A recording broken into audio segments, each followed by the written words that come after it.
The sound is not a scream, but a mechanical frequency, a high-pitched drone generated by air forcing its way through a carefully drilled aperture in a hollow bone.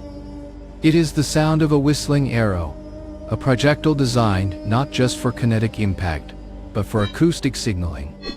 In the chaotic din of the 13th century battlefield, where the human voice is erased by the thunder of 200,000 hooves, this sound serves as the synaptic firing of a single, massive organism. A commander does not shout, he looses a shaft that screams a specific tone, and 10,000 men shift their geometry instantly. This is not a barbarian horde swarming in a frenzy. It is a grid of synchronized violence, coordinated by the physics of sound and executed with the cold precision of an industrial machine. The projectile that follows the signal is a composite of biological engineering. The bow itself is a laminate of birch wood, horn, and sinew, bonded by glue derived from boiled fish bladders to resist the moisture that deal its lesser weapons. With a draw weight exceeding 100 pounds, it launches a heavy shaft capable of punching through iron plating at ranges that render European crossbows obsolete.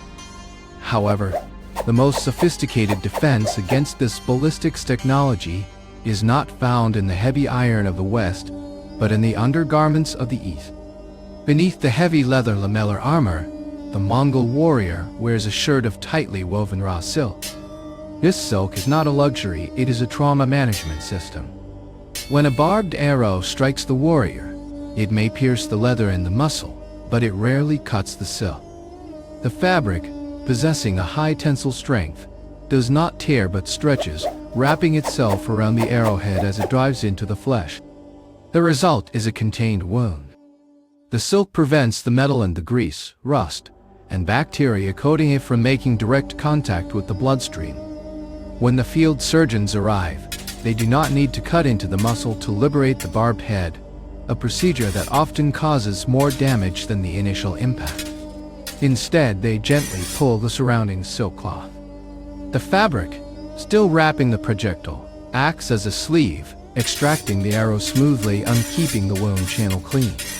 This simple application of material science drastically reduced mortality from gangrene and sepsis, allowing the army to retain veteran soldiers who would otherwise rot from minor lacerations. The entity that carries this warrior is equally engineered for survival, though its engineering is genetic rather than manufactured. To the aesthetic standards of the Arabian or European equestrian, the Mongol horse appears defective. It is short with a large head and a thick neck. But this animal is a product of brutal subtraction.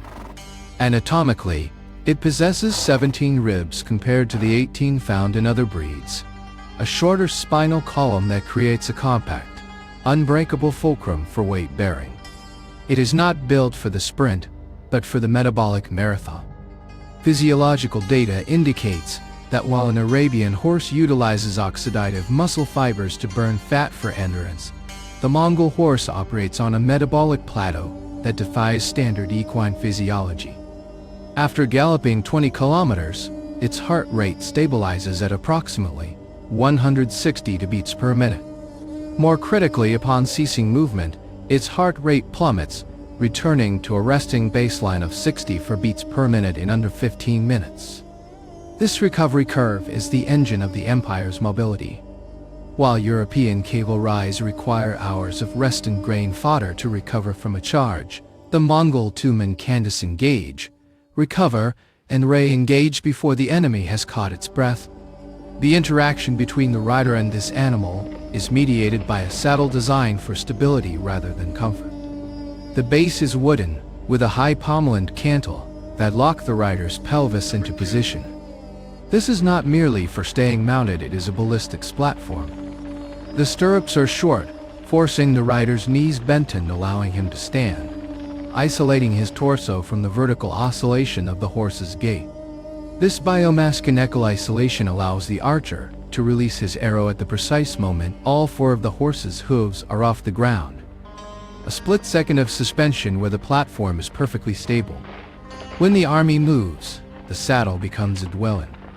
A warrior may ride for 10 days without dismounting to sleep, relying on the horse's stay apparatus system of locking tendons and ligaments in the legs that allows the animal to sleep while standing.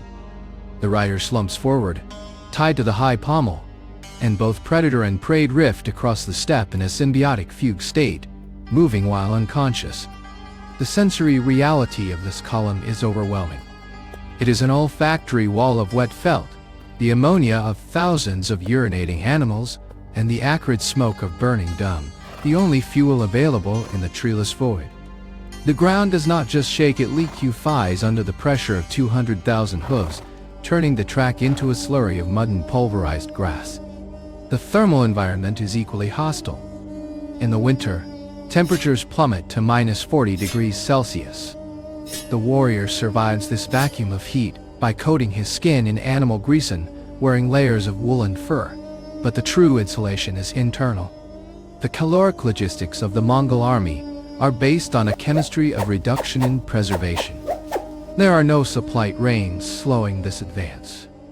The food source is the herd itself. In the killing months of winter, when the temperature drops consistently below -16 degrees Celsius, the Mongols process boar test. The meat of a cow is stripped and hung in the freezing, dry air of the yurt. The physics of sublimation takes over the ice and the meat turns directly to vapor without becoming liquid, desiccating the tissue while keeping it frozen. The result is a fossilized protein, light as balsa wood and hard as stone. An entire cow is reduced to the volume of its own stomach. A soldier carries pounds of this brown powder in his saddlebag. When mixed with boiling water, it expands, reconstituting into a protein-dense soup that fuels the metabolic furnace of a man riding 18 hours a day in sub-zero winds. Hydration is managed with similar chemical ingenuity. Surface water on the steppe is often stagnant, a vector for cholera and dysentery. The Mongol solution is fermentation. Mare's milk is churned until the lactobalaceae convert the lactose sugars into lactic acid and alcohol. This process drops the pH of the liquid, creating an acidic environment where pathogenic bacteria cannot survive. The resulting fluid, arrowhead, is not just a drink, it is a sterile, high-calorie, vitamin-rich fuel that allows the army to bypass suspicious water sources entirely. When even the milk runs dry, and the column is moving too fast to stop for hunting or grazing, the engineering becomes parasitic. The rider performs a calculated phlebotomy on his mount. He pierces a vein in the horse's neck, drinking a precise amount of blood enough to sustain the man with essential fluids and protein, but not enough to cripple the beast. It is a closed-calorie loop, a cannibalization of the transport system to sustain the operator. The nervous system of this empire is the yam, a postal relay network that shrinks the continent. Stations are positioned every 20 to 30 miles, the distance a horse can sprint before hitting the anaerobic threshold. A messenger carrying the a tablet of iron, silver, or gold featuring the head of a tiger wields the absolute authority of the Khan. He does not stop. He vaults from an exhausted horse to a fresh one in seconds. His torso is wrapped in tight swathes of silk, a compression binding designed to keep his internal organs from rupturing under the relentless jafe-gross of days of continuous galloping. He covers 300 kilometers in a single day. While European armies march blind, unaware of movements a week away, the Mongol general receives intelligence with a latency of mere days, allowing him to manipulate the theater of war with a prescience that seems supernatural to his enemy. The landscape they traverse offers no mercy. In the Gobi, water is hidden in fracture zones at the base of mountains, where geological pressure forces groundwater to the surface.